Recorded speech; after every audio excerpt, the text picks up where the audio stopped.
Positibo pa rin si Prime Minister McCartney sa kinabukasan ng langis ng Canada sa kabila ng banta ng paglakas sa produksyon ng Venezuelan oil. Bagamat suportado ni Carney ang pagkakaaresto sa dating leader ng Venezuela na si Nicolas Maduro, na aniya ay nagbukas ng daan sa demokratikong transition sa Venezuela.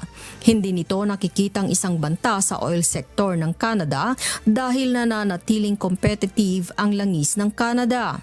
Ang Canadian oil ang pangunahing ini-export o ibinebenta ng bansang Canada at ang malaking kliyente nito ay ang US. Dahil sa posibleng pagkontrol ng US sa oil production ng Venezuela, nanganganib na mawala ng malaking kliyente ang Canada. Gayunpaman, sinabi ni Carney, bahagi na ng kanilang plano na mas palawakin ang kanilang oil exportation sa Asia. Imelda Andrada, humahataw sa balita ngayon.